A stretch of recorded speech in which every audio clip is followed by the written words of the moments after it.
मई का महीना नौकरी पेशा लोगों, निवेशकों और आम उपभोक्ताओं के लिए बड़े बदलाव लेकर आ रहा है, जिसका सीधा असर आपकी जेब, बचत, निवेश और रोजमर्रा की डिजिटल आदतों पर पड़ने वाला है। सरकार और विभिन्न नियामक संस्थाओं की ओर से लागू किए जा रहे नए नियमों का उद्देश्य वित्तीय प्रणाली को अधिक पारदर्शी, सुरक्षित और आधुनिक बनाना है।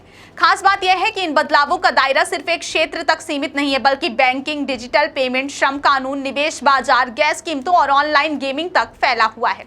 ऐसे में इन सभी अपडेट्स को समझना और समय रहते खुद को इनके अनुरूप ढालना बेहद जरूरी हो जाता है, ताकि किसी भी तरह की असुविधा या आर्थिक नुकसान से बचा जा सके। सबसे पहले बात करते हैं डिजिटल पेमेंट सिस्टम की।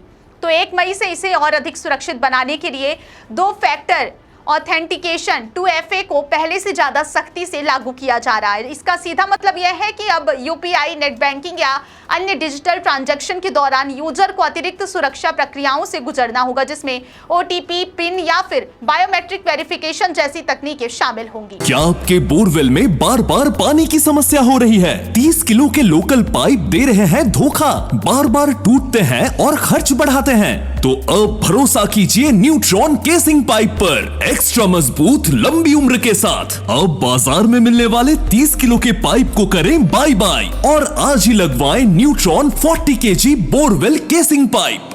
कई मामलों में बार बार वेरिफिकेशन की जरूरत भी पड़ सकती है, जिससे लेन देन अधिक सुरक्षित होगा, लेकिन प्रक्रिया थोड़ी लंबी हो सकती है। इसके साथ ही यूपीआई के जरिए ATM से बिना कार्ड पैसे निकालने की सुविधा को भी नए नियमों के दायरे में लाया गया है। अब ऐसे ट्रांजैक्शन आपकी फ्री लिमिट में गिने जाएंगे और लिमिट खत्म होने के बाद प्रति ट्रांजैक्शन अतिरिक्त शुल्क भी देना पड़ सकता है, जो लगभग 17 रुपए से 21 रुपए तक हो सकती है। दूसरा बड़ा बदलाव बड़े कैश ट्रांजैक्शन से जुड़ा है।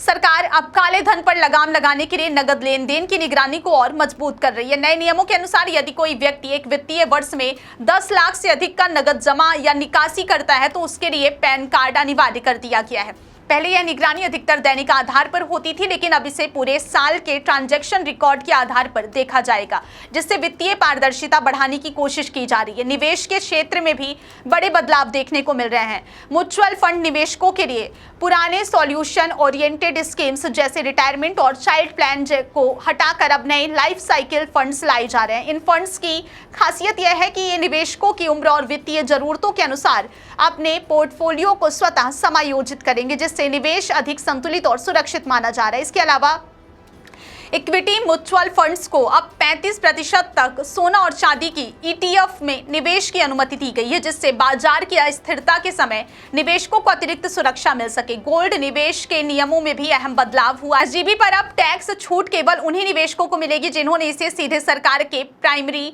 मार्केट से खरीदा है। यदि निवेशक इसे सेकेंडरी मार्केट यानी शेयर बाजार या किसी अन्य स्रोत से खरीदते हैं, तो उस पर कैपिटल गेन टैक्स लागू होगा। यह बदलाव निवेशकों को सीधे सरकारी माध्यम से निवेश करने के लिए प्रेरित कर सकता है। शेयर बाजार में सक्रिय ट्रेडर्स के लिए नया नियम लागू किया गया है, जिसमें सिक्योरिटीज ट्रांजैक्शन टैक्स बढ़ा दिया गया है। अब ऑप्शंस ट्रेडिंग पर 0.15% और फ्यूचर्स पर 0.05% टैक्स लागू होगा। इस बदलाव का सीधा असर उन ट्रेडर्स पर पड़ेगा जो नियमित रूप से इंट्राडे या फिर डेरिवेटिव ट्रेडिंग करते हैं, क्योंकि इससे उनकी कुल लागत और मुनाफे पर असर पड़ सकता है। रसोई गैस यानी LPG की कीमतों को लेकर भी स्थिति पूरी तरह स्थिर नहीं मानी जा रही है। फिलहाल बड़े शहरों में घरेलू सिलेंडर की कीमतें 910 से 940 रुपए के बीच बनी हुई है, लेकिन वैश्विक बाजार में उतार चढ़ाव और सप्लाई चेन से जुड़े जोखिमों के कारण आने वाले समय में कीमतों में बदलाव की संभावना बनी रह सकती है। खासकर अंतर्राष्ट्रीय स्तर पर कच्चे तेल और गैस की आपूर्ति में किसी भी तरह की बाधा का सीधा असर